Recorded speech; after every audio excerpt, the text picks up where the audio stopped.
বিসমিল্লাহির রহমানির রহিম। নামশঙ্করবাটি ঈদগাহ ময়দানের উপস্থিত সম্মানিত ইমাম সাহেব, আমরা কিছুক্ষণের মধ্যে যার নেতৃত্বে আমরা ঈদ উল ফিতরের নামাজ আদায় করব। সম্মানিত এই ঈদ জামাতের সাথে সংশ্লিষ্ট দায়িত্বশীল ব্যক্তিবর্গ, সম্মানিত উপস্থিত ভাই ও বোনেরা, আসসালামু আলাইকুম ওয়া রাহমাতুল্লাহি ওয়া বারাকাতুহু। আপনাদের সবাইকে জানাই ঈদ উল ফিতরের শুভেচ্ছা, ঈদ মোবারক।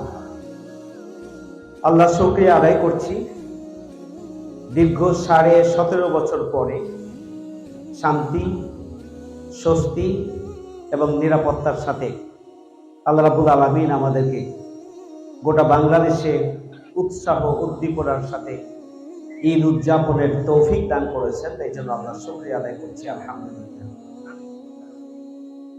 আমরা তাদের জন্য দোয়া করতে চাই যাদের রক্তের বিনিময়ে আমরা 5 আগস্টের গণ অভ্যুত্থানে যারা জীবন দিয়েছেন, রক্ত দিয়েছেন, শাহাদাত বরণ করেছেন, পঙ্গুত্ব বরণ করেছেন, আহত হয়েছেন, যাদের ত্যাগ এবং কোরবানির বিনিময়ে আজকের এই নতুন বাংলাদেশ, আমরা দোয়া করি আল্লাহ রাব্বুল আলামিন যেন তাদের ত্যাগ এবং কোরবানিকে কবুল করেন।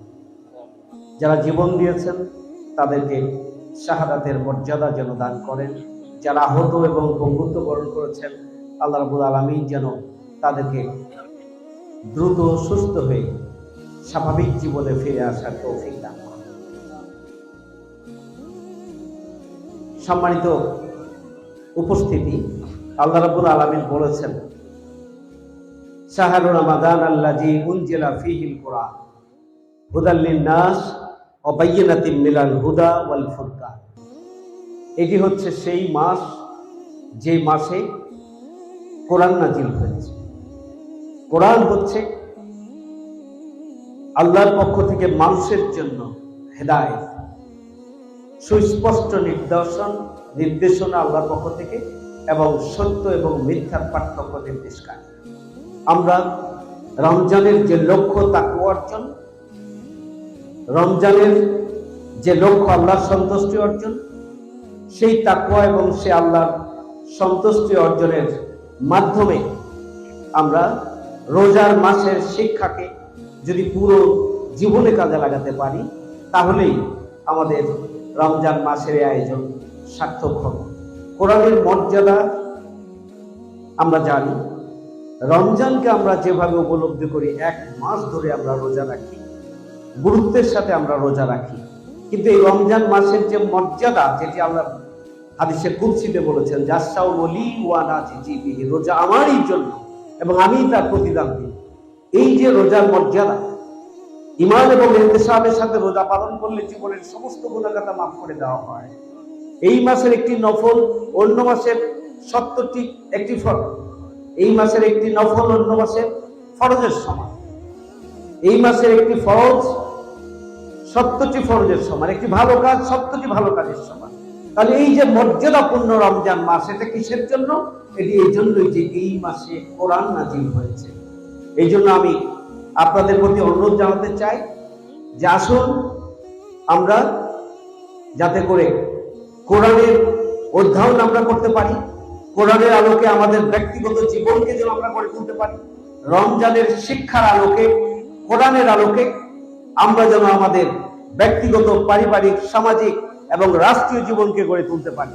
আজকে যদি বাংলাদেশকে সুখী, সমৃদ্ধশালী, দুর্নীতিমুক্ত, বসবাসযোগ্য একটি ন্যায় বিচারের নতুন বাংলাদেশ গড়ে তুলতে হয়, তাহলে অবশ্যই কোরআনের সমাজ প্রতিষ্ঠিত করতে হবে। এটা রমজান মাসের প্রকৃত শিক্ষা। আজকে আমি শুধু আপনাদের কাছে দোয়া চাইবো যে আমরা যখন ঈদ আনন্দ উদযাপন করছি আল্লাহর একান্ত মেহেরবানিতে, ঠিক সেই সময় আমাদের ফিলিস্তিনের মজলুম মা এবং বোন, শিশু, কিশোর, বৃদ্ধ, আবাল বৃদ্ধ বনিতার উপরে নির্বিচারে গুলি করে ওই ইহুদিবাদী জায়নবাদী গোষ্ঠী হত্যা করছে। আল্লাহ রাব্বুল আলামিন যেন তার বিচার করেন দুনিয়ায়। আল্লাহ রাব্বুল আলামিন যেন আমাদের ভাই এবং বোনদের ধৈর্য ধারণের তৌফিক দান করেন এবং আল্লাহ রাব্বুল আলামিন যেন ফিলিস্তিনি রাষ্ট্রটিকে শক্তিশালী করার মধ্য দিয়ে গোটা পৃথিবীতে ইসলাম বিরোধী শক্তির ব্যাপারে একটা মেসেজ আল্লাহ রাব্বুল আলামিন যেন দেওয়ার ব্যবস্থা করেন, যে তারা শক্তি যতই কম হোক না কেন, যদি ইমানের উপরে টিকে থাকে, পৃথিবীর কোন শক্তি তাদেরকে পরাজিত করতে পারে না। এই মেসেজ যেন আল্লাহ রাব্বুল আলামিন দেওয়ার ব্যবস্থা করেন। আপনাদের সবাইকে আমার পক্ষ থেকে আবারও আন্তরিক শুভেচ্ছা এবং কৃতজ্ঞতা জানিয়ে সবাইকে ঈদ মুবারক জানিয়ে আমার কথা শেষ করছি। আসসালামু আলাইকুম ওয়া রাহমাতুল্লাহি ওয়া বারাকাতুহু। আপনাদের কাছে দোয়া চাই, আপনাদের সহযোগিতা এবং পরামর্শ নিয়ে আগামী দিনে আমরা চাঁপাইনবাবগঞ্জ সহ নতুন বাংলাদেশ গড়ে তুলতে চাই, সেই প্রত্যাশা ব্যক্ত করে এবং সেই আহ্বান জানিয়ে সবাইকে আবার ধন্যবাদ। আসসালামু আলাইকুম।